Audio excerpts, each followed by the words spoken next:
आप सबसे निवेदन करूंगा कि आंवला नवमी के दिन शाम के समय पर आंवले के वृक्ष के नीचे घी का दिया लगाकर कनक धारा स्तोत्र का पाठ अवश्य करें।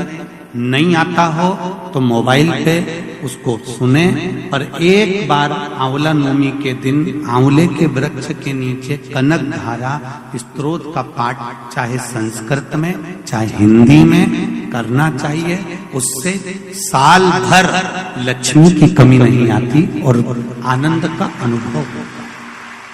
करो। ऐसी कोई घड़ी, ऐसा कोई पल, ऐसा कोई नक्षत्र, ऐसा कोई समय, ऐसी कोई घड़ी, ऐसा कोई समय, ऐसा कोई पल, ऐसा कोई नक्षत्र और ऐसा कोई समय आपके स्मरण में हो तो जरूर बताना कि जिस समय पर भगवान तुम्हारे साथ में नहीं होता। एक आंवला नवमी की बड़ी सुंदर कथा आती है।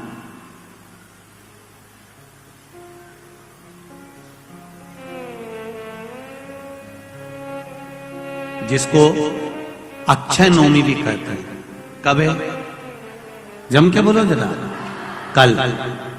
आज गोपाष्टमी है, कल आंवला नवमी है और आप सबसे निवेदन करूंगा कि आंवला नवमी के दिन शाम के समय पर आंवले के वृक्ष के नीचे घी का दिया लगाकर कनक धारा स्तोत्र का पाठ अवश्य करें।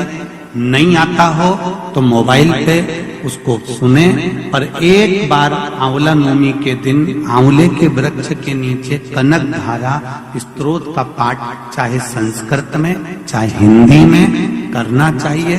उससे साल भर लक्ष्मी की कमी नहीं आती और आनंद का अनुभव होगा।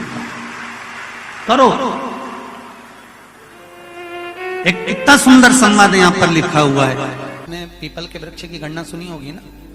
पीपल के वृक्ष की गणना में पद्म पुराण के अंतर्गत बड़ा सुंदर वर्णन किया गया है और अग्नि पुराण में कि पीपल का जो वृक्ष है उस वृक्ष की गणना में सुबह 4 बजे से लेकर 7 बजे तक पीपल के वृक्ष में भगवान ब्रह्मा का वासा होता है। किसका वासा है? ब्रह्मदेव।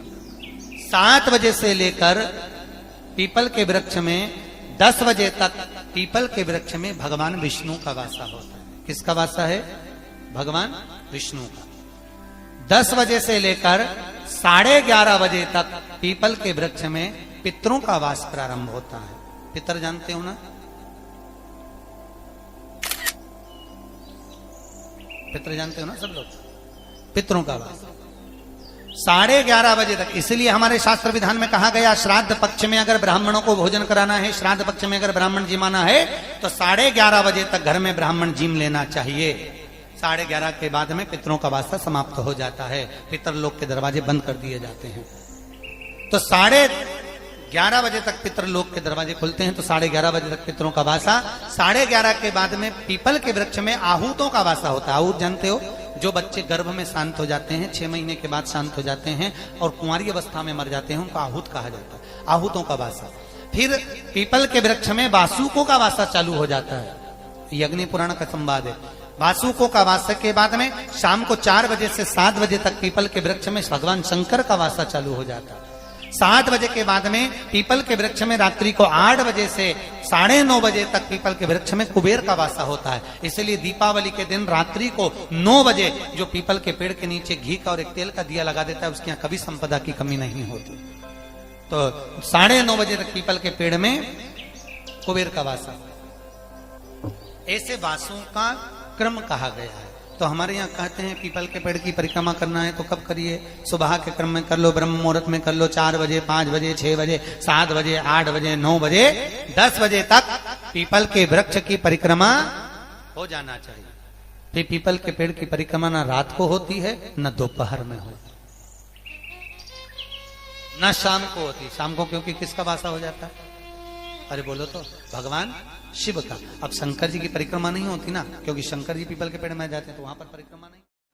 कार्तिक के महीने में 10वीं तिथि को जो तुलसी की डंडी को घी में भिगोकर अपनी कामना कर कर भगवान के सामने दिए में रखकर जला देता है, दिए की तरह उससे आरती उतार देता है, कहते हैं उसका जन्म दूसरी बार पृथ्वी पर नहीं होता, वो भगवान के गोलोक धाम में जिंदगी भर के लिए विराजमान हो जाता है। जिंदगी भर के दीप की तरह।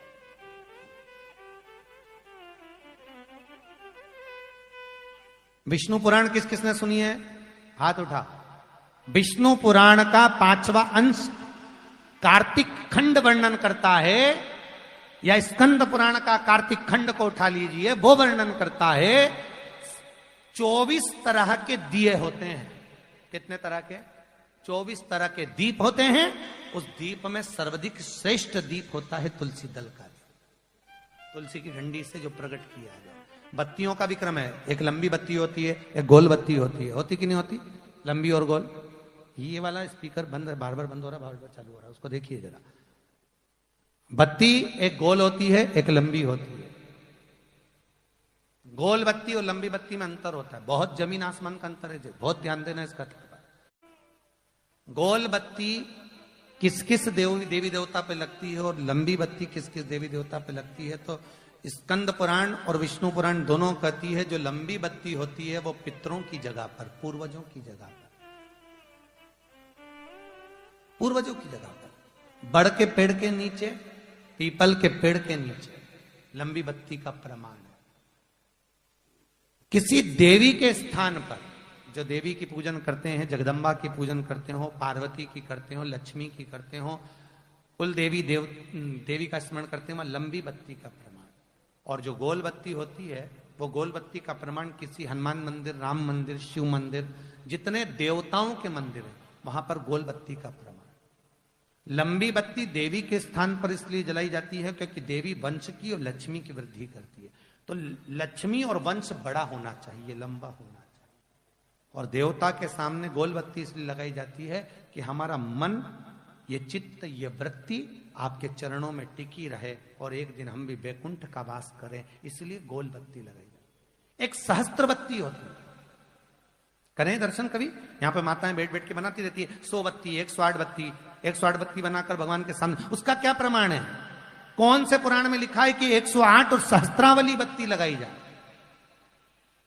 तो स्कंद पुराण में कार्तिक खंड के अंदर स्पष्ट किया गया, सहस्त्रावली बत्ती, 108 लंबी बत्तियों का जो प्रमाण है, वो कहते हैं कि जिस व्यक्ति ने किसी तीर्थ को ना करा हो, पूरे तीर्थ नहीं गए हो, सारे तीर्थों का स्नान नहीं करा हो, किसी तीर्थ में दर्शन करने से वंचित रह गए हो, तो 108 बत्ती की एक बत्ती बनाकर किसी नारायण के मंदिर में, शिव मंदिर में, देवी के मंदिर नहीं, केवल देवता के मंदिर में अगर उसको घी में भिगोकर प्रज्वलित कर दिया जाता है तो सारे तीर्थों के दर्शन का फल उस जीव को प्राप्त हो जाता है।